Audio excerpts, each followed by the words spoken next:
Check. Hello. This is about where you got me right here. That's perfect. How's that going to work? Sibilance. Sibilance.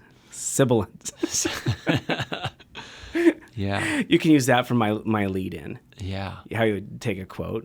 Exactly. It's just Geoff doing a sound check. Jeff doing sound check. Check. 1, 2. Check. Sibilance. 1, 2. Hot mic. What is sibilance? Is that like the thing sound guys say? I don't know.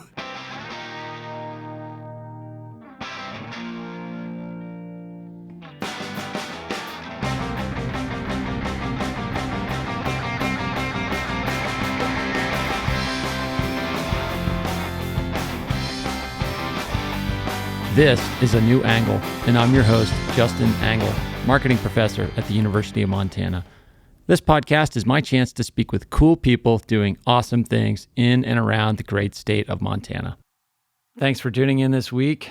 Really fun interview this week.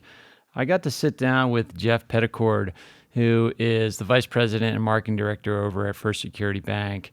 Geoff is just such an awesome guy. If you've ever met him, he just exudes enthusiasm, zest for living, and his career path is super interesting. You know, he was sort of trying to find his way as a student here. He tells you the story about how he and his wife were like down to their last package of ramen and trying to make a go of it. He moved to Bend. He worked in the outdoor industry. He really wanted to do marketing, do creative work. And his path through the outdoor industry and then back to Missoula and so forth is just really interesting. And how he has pieced together a career is the stuff of inspiration.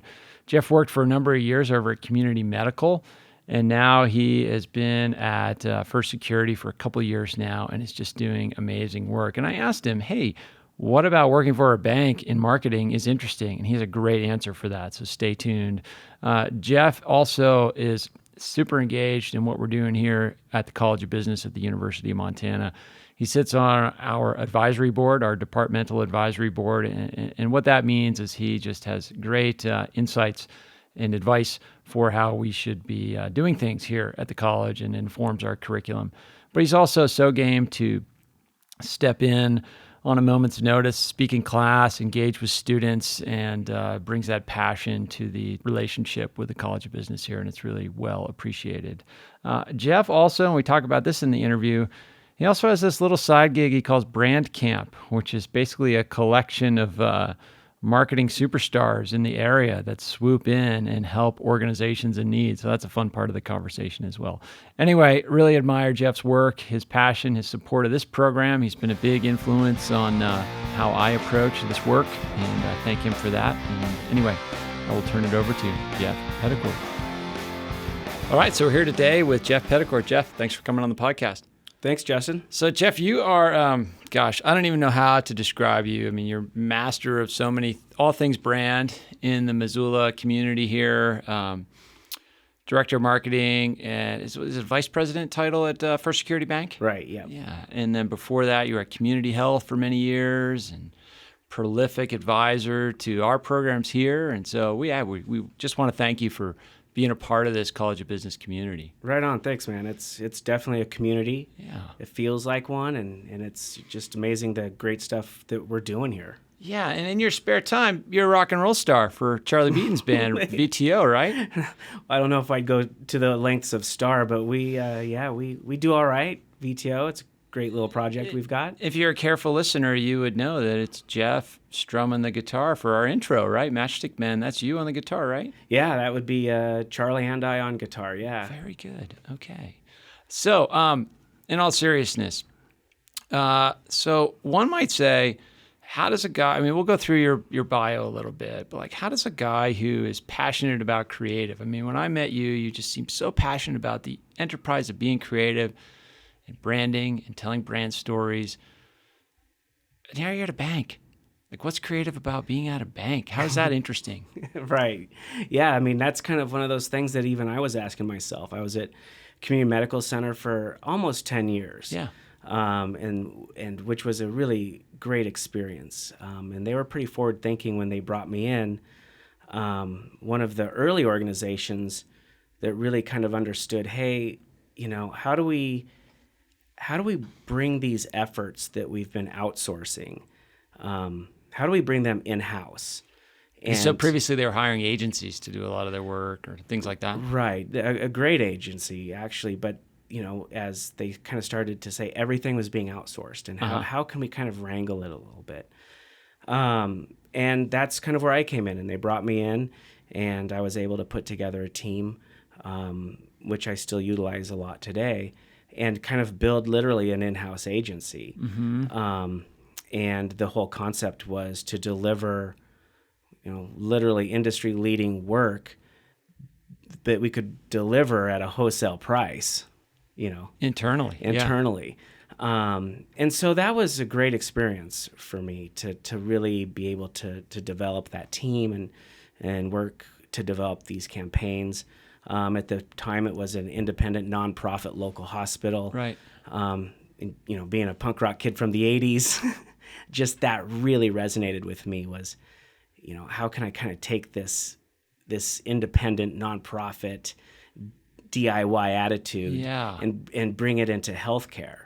So let's maybe just press pause there in the sense that let's dig into this DIY punk rock attitude, because it goes way back for you.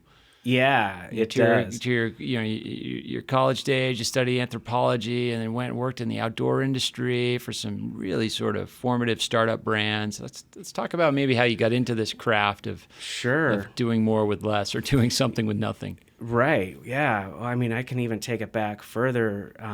When I was 16, I started in a band. Yeah. And in Central Washington is kind of where we were, and I was the youngest in the band by far. And by the time I hit 17, we were gone every weekend, packing up the van on a Thursday. Wow.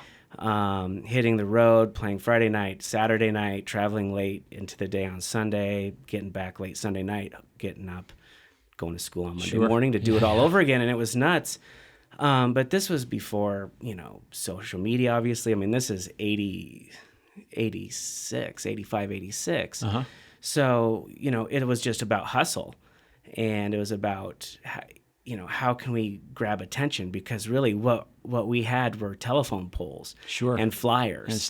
And a stapler. And so I don't know what happened there, but I kind of got put in charge of putting the posters together, putting the shows together, kind of handling and wrangling the money, just kind of like the creative director and the business manager or whatever for this band, and it just kind of stuck. Yeah. I mean, do you feel like that? I mean, because there's a couple qualities that would select for that, right? Like not only the creative spirit, but also the reliability, being organized, being driven, being able to execute that on top of all the other stuff that the band is doing. I mean, is part of those qualities in yourself start to position yourself for those roles? Yeah, and it was just kind of, I feel like, okay, I've got a vision. I know exactly. I can see this poster in my head. Yeah. Why should I just really don't want to try to describe what I'm seeing in my head and have someone else try to do it. I'm just going to do it. Okay. And so, I was just a young kid, just starting out doing that kind of stuff. And that really kind of drove that early influence of almost kind of project management in a sense, and then kind of being, just creative direction or whatever. So that was really kind of that early start of where that laid the foundation for that type of thinking. Nice. And then came to UM for undergraduate. Yeah. Study anthropology. Yeah, draw a line to that. Yeah, it was crazy. My wife and I moved here in 92. Teresa, she was my girlfriend at the time, but we were young. She'd never even lived out of her house before. I mean, she'd just turned, I think, 19. And I specifically came to UM for the anthro program. I was in Yellowstone with a friend of mine, and it just kind of hit me. Like, I'd been going to community college and just trying to find my way, and the band was touring a ton, and I was just kind of like, what am I doing? This is kind of wonky. Yeah. And I went back home, and I was taking an anthro course at a community college, and the professor there just said, hey man, you should definitely look at University of Montana. And he had came here, and this is where he had his got his master's degree. And I'll never forget, he just said to me, you'll love it. There's like-minded people there. And that's all he said. That's all he had to say. I was sold and applied to school here and was accepted. And we came out in May just to look at it, Teresa and I. Yeah. And then next thing I know, we were here in the summer of 92. Yeah. That's been a sort of a regular theme on this podcast. People come to Missoula and it has a tendency to stick. Yeah. It was a great time to be in Missoula. You know, I mean, that was back when you'd go to the bars and people's dogs were running all over the bars, and you know, and yeah, it was just it's still a great time here. But it was just a really fun time for us to be young and just on our own, and yeah, just kind of starting a new life. It was pretty cool. Yeah. And so after that, you know, I know at some point you moved to Bend and started working with Roughwear and a couple other startup-y organizations in the outdoor industry. You know, what was your attraction to that industry and that kind of, I mean, because that's an industry where these startups have no resources. Right. I mean, they're just trying to sell product to their buddies at that point. Right. Yeah. I mean, you know, that move to Bend was really precipitated out of a need. We were starving to death here. Okay. I got a degree in anthropology with a minor in Native American studies. And, you know, that I always, when I speak in the marketing classes or whatever, I always say, you know, my next move was to open up this thing called the Yellow Pages back then and go under A for anthropology. And I was like, what? Yeah. AAA anthropology, not there. I was like, wait a minute. There's no anthropology jobs. So I thought, well, I'm going to come back and get a history degree. So I came back and focused on U.S. History and went through that program. And then we just starved. I mean, I tried everything here. I you know, just the hustle, the Missoula hustle started. You know, I got a real estate license. I'm going to try that. Just trying to make it work. Yeah, just make it work. And then I even ended up working for a radio group trying to sell, you know, media. And I love this story, but I was actually fired from that job because the general manager told me that I was literally the worst salesperson he had ever seen in his life. The worst. You'd probably seen a few too. And I think this gentleman had seen a few.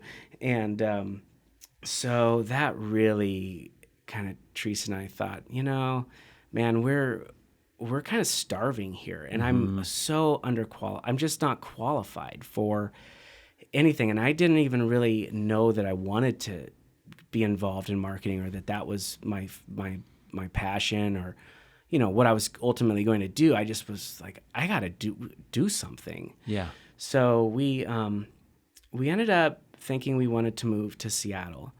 And we packed up. We had actually bought a house here. I don't even know how we ended up doing that, but we did. And so we sold it and moved to Seattle.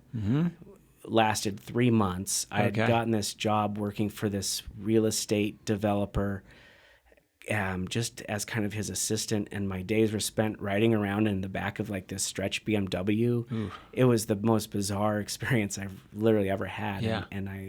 And I remember one day my wife Teresa called me and she was just like, this is crazy. What are we doing here? And I was just like, thank you so much for saying that, because I've, you know, last 3 months I've been wondering myself. So we made a decision. We thought, you know, let's go to Bend. I grew up skiing in Bend, and you know, it was just always a really great little town. And you know, deep down in our hearts, we knew what we really wanted to do was come back to Missoula. But we felt like we've got to kind of show that. I just didn't feel like we were ready to come back. Yeah, you got to come back with maybe a sort of a portfolio of skills and experiences to get the jobs you'd want to get. Yeah, exactly. So we took a chance. I mean, a total chance. We moved to Bend. Okay. Didn't have jobs. Didn't have any money. Wow. You know, we were there for like a week, and just to show how naive we were, we went to a bank and we were like, "Can we have some money for a house?" And they, you know, do you have jobs? No. It'll come back when you have jobs and money. And but, you know, and that's where it all started, though. That really was where it started. And it was, I tell this story all the time in the marketing classes, that it was really an act of serendipity how I landed at Roughwear. We'd used the gear here in Missoula forever with our dog. And And Roughwear, for folks that don't know, is outdoor gear for dogs on the go, and it's designed and built and marketed and everything, born and bred in the outdoor industry, at kind of human grade product quality. Yeah. And we were just in a park one day with our dog, and to this huge empty park in Bend. We'd kind of burned up our last Roughwear disc and didn't even have a dog disc. We're standing there, and I'm walking along, and I look down, I see this brand new Roughwear dog disc lying on the ground. Okay. And I'm really excited because we have like no money because ours is just toast, and we have no money to buy. No, I'm seriously like stoked. So I pick up this disc, and I tell my wife, I'm like, I'm totally snagging this disc. And I'll never forget. This is like that, when there's those forks in the road, Yep. And I'll never forget. She looks at me and she's like, don't do that, man. That's bad karma. Yeah. And I thought, all right. And I drop the disc on the ground. Like before the disc even literally hits the ground, this voice comes up from behind us.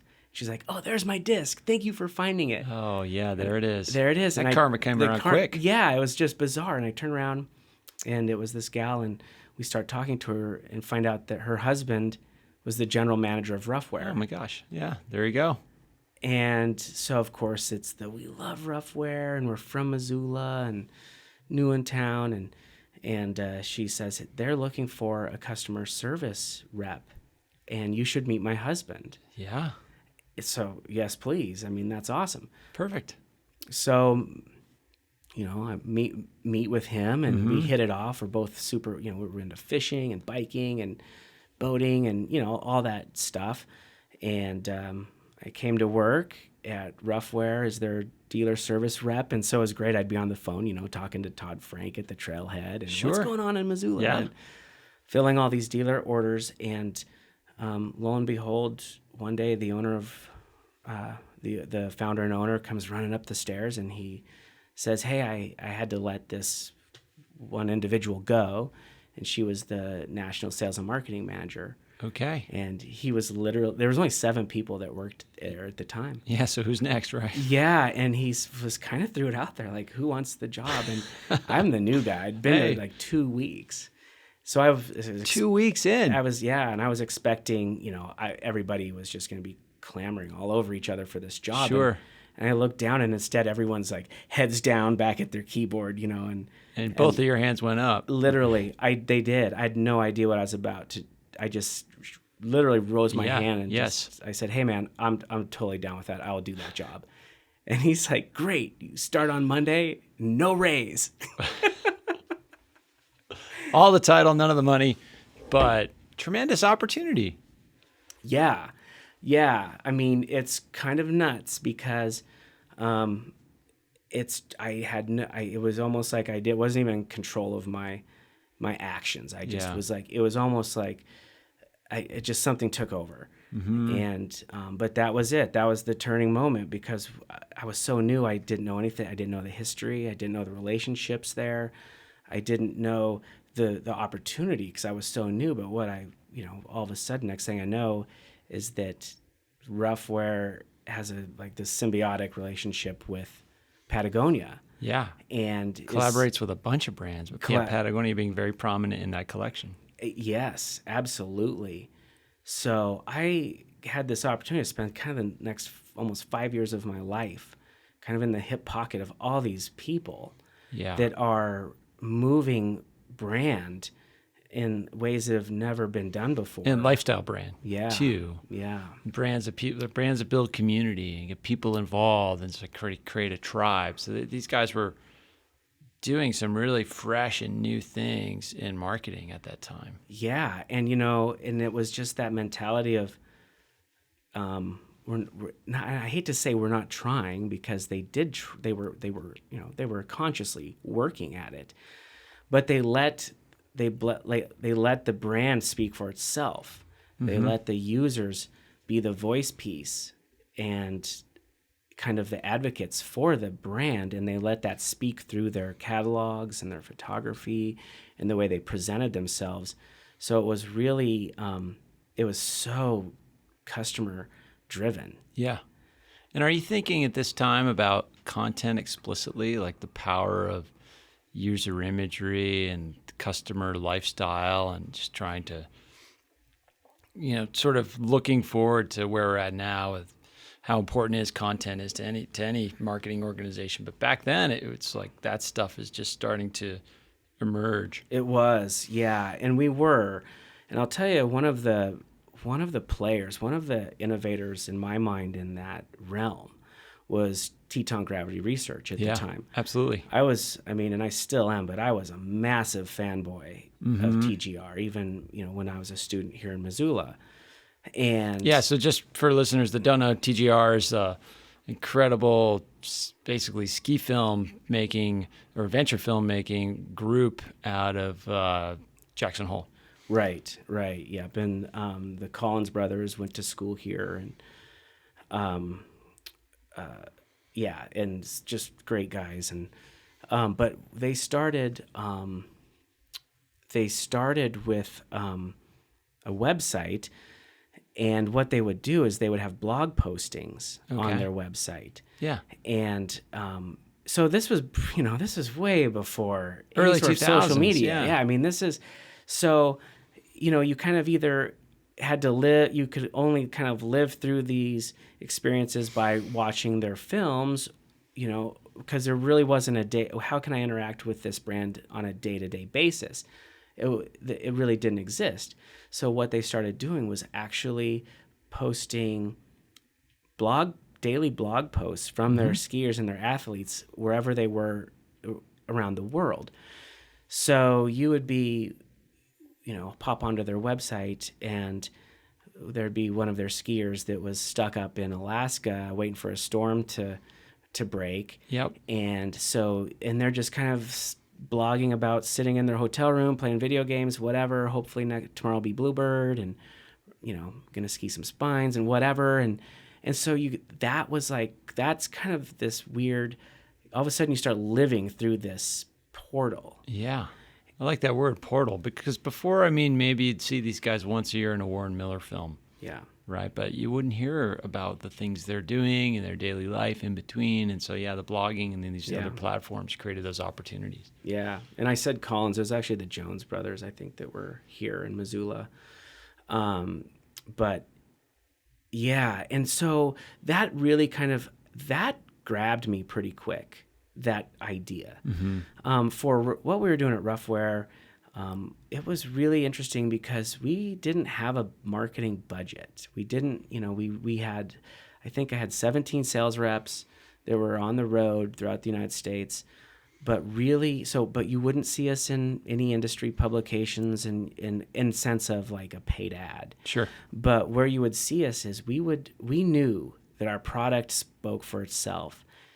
And so we were not afraid to send it out to anybody to test it and write about it. Gear testers, back in the day. Yep. I guess these guys would be considered influencers today. Back in the day, we called them gear testers, and they would just pound gear and then write a review on it in Backpacker or, whatever, different magazines. And you kind of lived and died by these gear tests. You really did.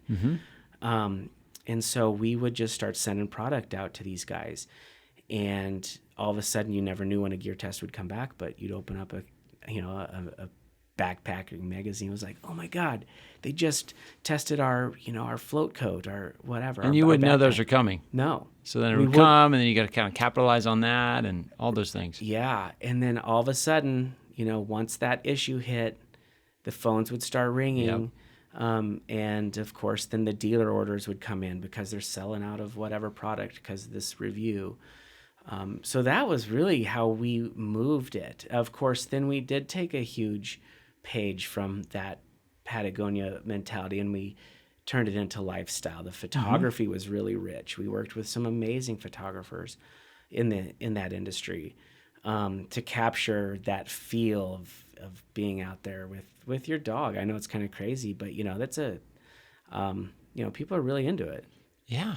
It's an intimate relationship. Absolutely. Yeah. And I think it's such a insightful product idea, like people that are into gear are they like to geek out on gear, and like, why not geek out on gear for your dog? And like, Yeah. it's just the same kind of mentality transfers over to, I'm gonna have my dog in this really cool collar. It's light and technical and does all these fancy things. So I could see how people get caught up in that, and then it kind of builds its own community in and of itself. Yeah, I think in the fact that I was born and bred in the outdoor industry. Yep. The owner, Patrick. Authentic. It's super authentic. He had a company called Salamander, and Roughwear was kind of just like this random thought that exploded. He was mountain biking with his girlfriend in the desert with his dog, and his dog almost died because he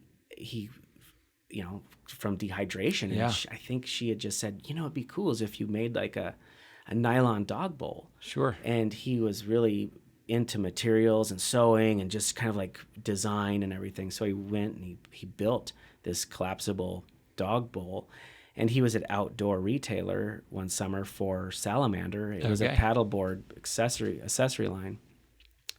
And he kind of was just like, hey, I'm going to take a spin around OR real quick and just show a few buyers this dog bowl and see what anybody says or if there's any interest. And he walked up to Orvis and just showed the buyer this dog bowl, and the guy was like, I don't know the exact number, but it was literally like, I'll take 2,000 of those. Wow. I'll write the order right now. Can you get them to me by the end of next week? And Jeez. Of course, he was like, absolutely. Yeah, the answer's yes to yeah, that. The answer's yes. That's the start of it. Yeah. And it just literally exploded from there to the point where he ultimately, I think he sold Salamander, but by the time I jumped in, I think there was about 7 of us, and we were rocking Roughwear. Yeah. Yeah. So as you're telling these stories, Geoff, it's just the two themes that emerge are right in the wheelhouse of the show: creativity and hustle. So at some point, you've mentioned kind of your North Stars getting back to Missoula, right? So you've got this Roughwear experience. You're starting to learn the craft of creative. You're starting to kind of learn the tools. You're exposed to customer side on the sales piece. And at what point do you think it's time to make the jump back here? It was an interesting thing because as we started to grow, the industry was, the pot, we were getting more competition. Yeah. Other manufacturers were starting to specialize in that. And so one of the big challenges that they had was we need to expand sales. And the thought was, let's go into the pet market. And, that one kind of hit me a little bit sideways. I live and die for the brand. That's just what I do. That's my job. By then, after 4+ years into it, I'm the steward of this thing. And I respect the DNA of this thing, and it's born and bred in the outdoor industry. And to kind of cross that line devalues the authenticity of the brand. And we would have these huge discussions about, it's a different world. If you go into the pet market, that expectation is kind of different. Like some of these folks, they want to, some folks like to dress their dogs up in costume or whatever. Yeah, and that's a whole different value set. And so how do you explain to a 1680 denier nylon to someone who's looking for like a pirate outfit for their schnauzer? Yeah. Dude, that, I don't even know how to, it doesn't even compute. So I think there was some real fundamental, there was a little bit of a breakdown of just kind of where are we going and where are we heading. And I think I kind of saw what was coming down the pike there. And believe it or not, I'd actually gotten a call from TGR to come to Jackson and talk to them about a job working for them, doing their marketing. And that was awesome. And I was, they offered me the job, and it was just kind of unreal to like this brand that I really almost had as much affinity for as like a Patagonia. Or to actually say, we want you to come on board with us. That's a big moment. It was really big. And it was kind of like, hey, wait a minute. This is crazy. Like, I'm a kid from, Central Washington who's been working in the dog industry with an anthro degree and one of, at the time, the biggest outdoor, ski film kind of adventure film companies wants me. Yeah. It just, and, but once again, I had to look at like my wife, and we had a young daughter by then. And all these guys aren't living in Jackson. They were commuting up and over the pass every day because you can't afford to live in Jackson. And, Yeah.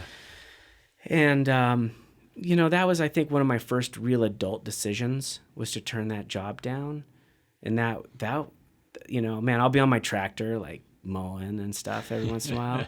And I'll like in my head go, wow, I turned down TGR, but look at this. I'm here like on my tractor back in Missoula. Totally. But that was a real adult decision.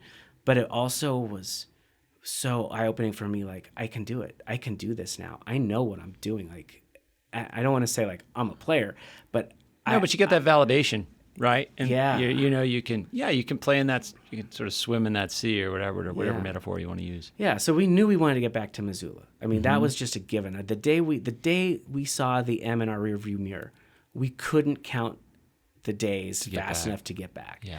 So I fired off an email to an ad agency in town that I'd never met the principal of. That's Spiker? Yep. Yeah, okay. And I'd never met him before or anything, but I just knew the work just spoke for itself. And he had dabbled in some outdoor industry work and, just really respected the work. So I'd sent an email and, hey, this is who I am. This is what I'm doing. Really want to get back to Missoula. And sent it off and didn't hear anything. And almost for about a year, which was crazy. Wow. And then one day and this is back in the AOL days. So I open up my, "You've got mail." Oh, geez, yeah. And there's this. It's pretty good impersonation. Thanks, man. And there's an email back from him, and it just says, "Where are you?" And it's on the subject line. Oh, geez. I've gotten a similar email. Well, no, I mean, I've gotten one email from Wes before, and it was all like a paragraph in the subject line. Yeah, it's great, man. Like, I'm not sure what to do with that. It was awesome. So it was just, "Where are you? What are you doing? And when can you come to work?" So that was exciting. I was really excited. It was really cool. And so we were back. We were back and we were in it. Awesome. Yeah. So a couple years at Spiker, and then it was Ranch Club, and then that would, after that, the community job. Yep. I'd had, so I tell it's just funny to me because when you're in the outdoor industry, you have no budget. Yeah. And exactly. then I came in and I was, I guess, by title or whatever, like the affluent account executive, brand manager for, these world-known, renowned brands. Right. And there was no budget because, money was no object. So it was so fascinating, crazy to be able to kind of take this outdoor dirtbagger world where you just had to hustle. I mean, it was just like, it was hustle. Make something from nothing. Yeah. I mean, we used to build our when we'd go to trade shows, we would build our trade show booths out of pallets. Yep. And then you go and you're working for, some of these biggest brands in the world. And so that was cool to like collide those two worlds. And I'd been working with a couple that had just purchased the Ranch Club, awesome folks. And they invited me to come out there and help them with that project. And I did. And it was an awesome experience. Tough time to do a project like that. Yeah, late 2000s and yeah, and I'd been working pretty hard and heavy at the agency on those types of projects. So I felt like we could get some ground under us out there. Ultimately, it just it was a tough time to be out there. But yeah, and then that was when I made that jump to community. Yeah, yeah. And so, you mentioned this before, like trying to recreate this creative environment, this internal agency, and this nonprofit. So similarly situated, probably very little budget to put into marketing and communications and branding. I got to think that you maybe are trying to sell the concept of branding to the organization. That's a bit of an assumption, but what was that dynamic like? Well, I mean, I guess, it depends. In a way... Right. It's really a matter of kind of it's not even redefining, but sometimes maybe it's a matter of realigning the North Star for the brand. When I came into somewhere like Community, they had a great, strong brand and it was plugging along pretty well. But it was kind of expected for healthcare. I Yep. mean, people are kind of tripping out like that I went to a hospital. Like, what? I mean, how do you, how do you go from, How do you go from being offered the yeah, marketing director at TGR to working in a hospital? yeah. Well, but see, that's what's awesome. That's what I get energized about. Yeah, Is because okay. I'm all about and that's like at First Security Bank. I mean, my whole jam is, yeah, that's a tough nut to crack, right? Get So, people excited about the brand of a bank. yeah, how do you do that? And my whole thing is if you're trying to, you need to be looking, what are other industries doing? I don't care what my competition's doing. I don't even, they're not even on my radar. Interesting. What I'm looking at is what's going on in other industries. What's going on in the auto industry? What's going on in ad tech? What's going on in style and fashion? Sure. And sport and outdoor. How are they communicating? Like, what's their stance? What's their messaging and their tone?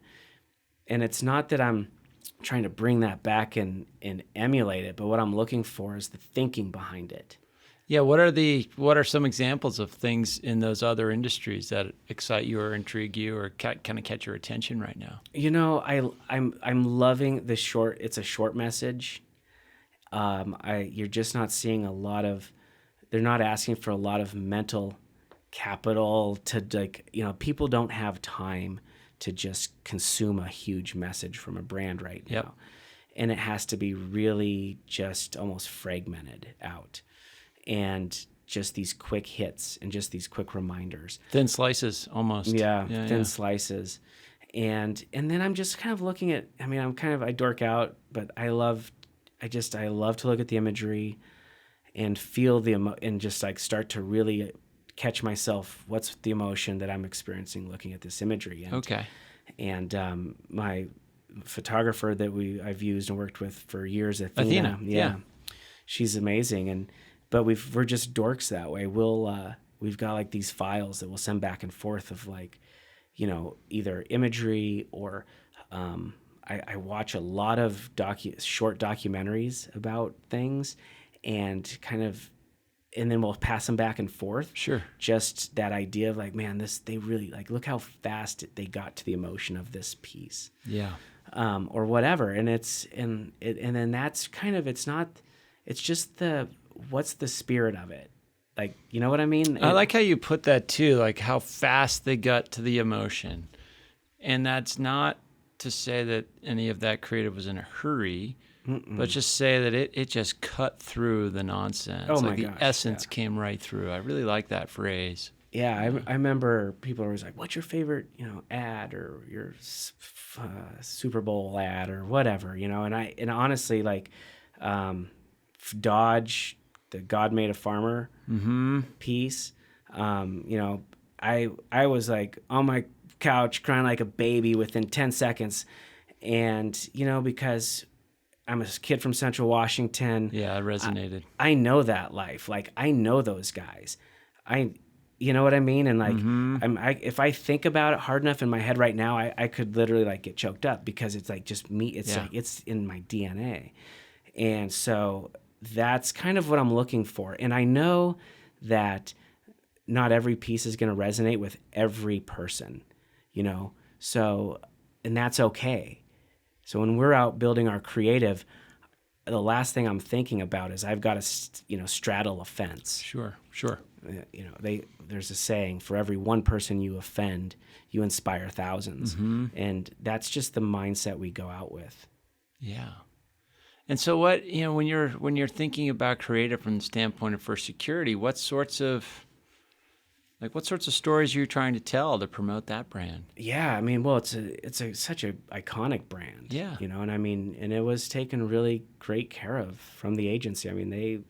They did their work on this brand. And so I inherited I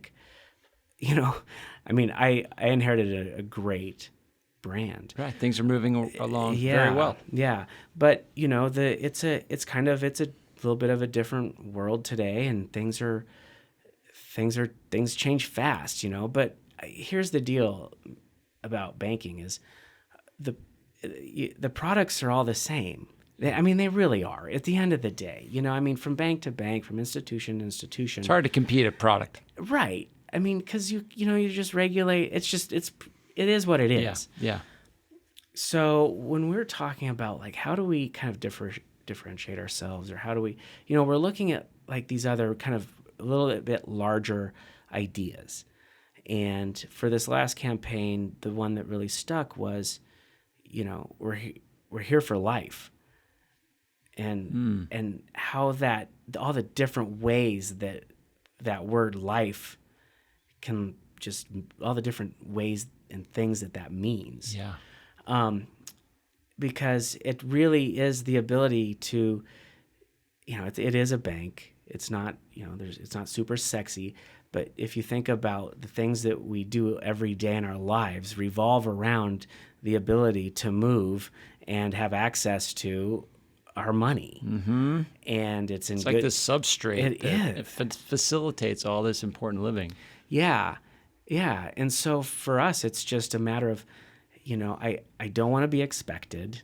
I don't want it to look like a financial advertisement or marketing or tone. So it's going to be different. Mm-hmm. I just want to come at the market or the industry from just from a new angle. You hit the joke. Nice. You're welcome. So that's kind of what we're looking at. And we just finished production on the way that we work. I collect our assets kind of a year in advance. So we just finished production on all of our work for next year. And well, if your Instagram feed is any indication of the quality of some of those assets you've been collecting, I encourage all listeners to check out Geoff's Instagram. What's your Instagram handle? Geoff Pedd. Yeah. GeoffPedded, right? Right. There you go.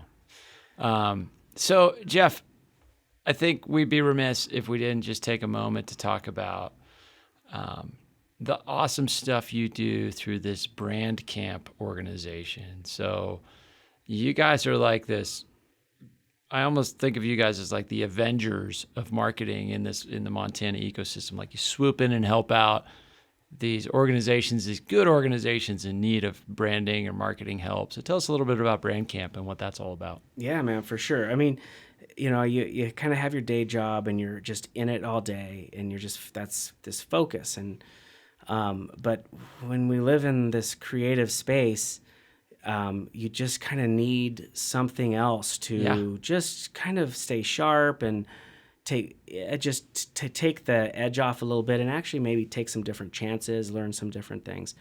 So a couple years ago, I was sitting with some friends of mine, and we were talking about like, wouldn't it be cool if we like started this collective of people and creatives, and we just kind of choose an organization that's struggling, and maybe they don't even know they're struggling, but they obviously are. Help them out. And we're just going to help them out, and they don't even know it. We're just going to like do a full campaign for these guys, nuts and bolts, like A to Z, and then just drop it on their doorstep. And Pro bono. Pro bono. They don't even know we're doing it. Like, literally, like drop it on their doorstep and ring the bell and run away. I like it. I mean, but that style, and that it's kind of that back to that DIY punk rock, like just that ethos of like, man, we're going to do this stuff for good, not for money, just because we can and we've got the talent to do it. So anyway, we were kind of joking about this, and it was myself and Athena and Elke from Mamalode. Yep, Elke Govertson. Yep. And Dave McKay, great creative. He's down in California now, but just this like kind of this solid little like contingent of this collective of creatives. Well, lo and behold, a couple of months after that, I'd gotten a call from Jess Allred at Missoula Food Bank. Okay. And she said, hey man, we're getting ready to do this capital campaign. We just bought some property, build a new facility. Would you be willing to be on the marketing committee? I was like, no. Yeah, but we'll do it for you. Marketing doesn't get done in committees. Yeah. And I said, but here's what I will do is I will put together essentially a team, and we'll rock this out. And as long as you guys agree that we're kind of passing work off only to one or two people for review and approval, just to keep the wheels rolling. Yeah, we don't want a lot of like layers of Yeah, man. bureaucracy between your work and execution. Yeah, that's the quickest route to the middle. Yeah, exactly. And they were all in. It was, awesome. Which was, I mean, a testament to them and kind of their belief in the team.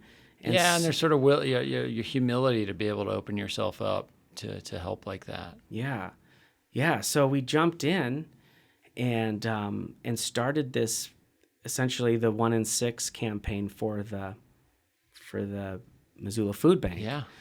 And and that thinking, whenever we come in on a project, it's just we've got to deliver something that hasn't been seen, or it's just not. It's you see these nonprofits and they're doing these big asks and these big campaigns, and they sit down with a potential large donor and they break out. What do they break out? The 2-pocket folder thingy with like terribly photocopied pieces that are just falling out, and it's just a disaster.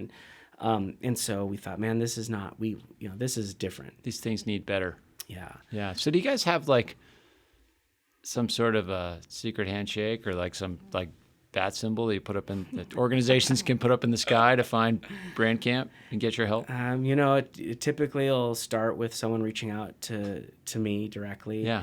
And then I will get together with Athena, and we just talk about the project, and if it kind of resonates, strikes a chord with us, just personally, and because look, I don't get paid for any Brand Camp work I do. My employer, First Security Bank, is part of the thing is they're like our officers, our leaders. The expectation is that you're out there in the community doing good stuff. Mm-hmm. Exactly. That's why First Security Bank is who they are today, is because that's the mentality. Mm-hmm. And our leader Scott, he's all about it. And so I don't draw any income from Brand Camp work.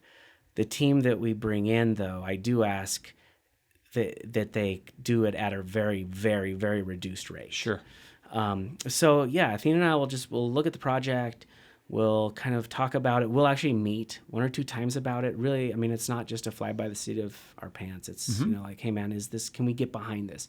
Because we're going to be putting a lot of time into it. Like a lot of time. Yeah, out of your own hide, and it's got to be a passion project. Yeah, for sure. So then if we decide, yep, man, this is ticking off the boxes, then we start talking about the creative side of it. How can we do this? And then that's when we start bringing in the other team members, because really it's like a quiver of arrows, but each arrow does this very specific thing. Right.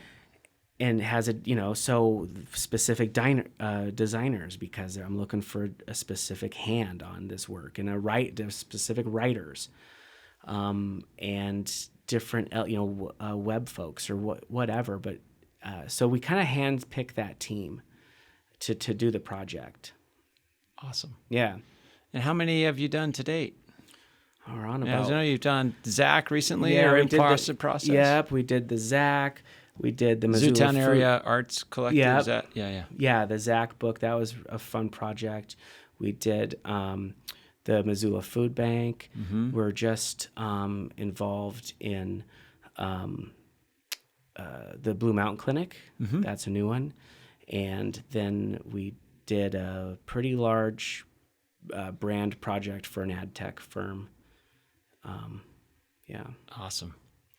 Well, Geoff, you have been such a tremendous supporter of what we're doing here at the College of Business. You speak in so many of our classes, to our clubs. And then I got to just thank you personally. You've been a huge supporter of this endeavor, this podcast. You've been a great mentor and sounding board, and provided a lot of great insight for how we can do things better here. So I really appreciate that. And thanks for coming on. And we look forward to what's next with First Security and Brand Camp. If people are interested in learning more about your work, how can they find you outside of that Instagram feed we already dropped? Yeah, you can hit me at geoffped@gmail.com. Okay. Yeah. That's the best way. That is the best way. That's like the bat signal for Brand Camp. Yeah, pretty much is. All right. Thanks a lot, Geoff. Thanks, Justin. All right. Hope you enjoyed that conversation with Geoff as much as I did. Super inspiring guy. And if you get the chance to meet Geoff, go for it. Really, really neat guy. Okay, coming up next week, we've got Mario Schultzke. Mario, interesting. So we were colleagues here at the University of Montana for about 5 years. He taught in our marketing program. In fact, he was sort of pioneer of our marketing analytics curriculum. At the same time, he was assistant vice president of communications and then took over as vice president of communications here at the University of Montana in the last couple of years until he left recently in December of 2017. So Mario oversaw the ship and was involved at a cabinet level position at a really interesting time for the university, challenging time, and we talk about that today. He's since moved on to a startup called Genius Link out of Seattle with some friends of his from high school. Anyway, Mario's path, how he got to University of Montana, how he got to the States. He's a German, German upbringing. Just a super neat guy. I appreciate his insights and look forward to bringing you that conversation next week. Stay tuned. Thanks for listening to A New Angle. We really appreciate it. And remember that this podcast was brought to you by CED, Consolidated Electrical Distributors. They're one of the largest electrical wholesale supply companies in the world with nearly 600 locations. CED is a privately owned business-to-business company that distributes just about every piece of equipment you need to keep your lights on, your energy flowing, and your lifestyle comfortable. CED is also an important employer in our community, and they have a keen interest in University of Montana graduates. To explore career opportunities, check out cedcareers.com. And if you enjoy this podcast, there are several ways you can support it. First, rate us on iTunes. Ratings help others find the podcast. Second, write a review. The more reviews we get, and hopefully positive ones, the more we can grow. Third, just tell your friends about it. Before we go, I'd like to thank a few folks for making this project happen. First off, thanks to Elizabeth Willey, Communications Director here at the University of Montana College of Business. And thanks to our fabulous interns, Savannah Sletton and Max Gibson. I'd also like to give a special shout out to VTO for providing us with music. And finally, thanks to my producer, Jeff Meese. As we close, if you have any questions, suggestions, comments, insults, whatever, please email me at anewangle@umontana.edu. Help us spread the word, and be sure to use the hashtag #anewangle when you do. Thanks a lot, and see you next time.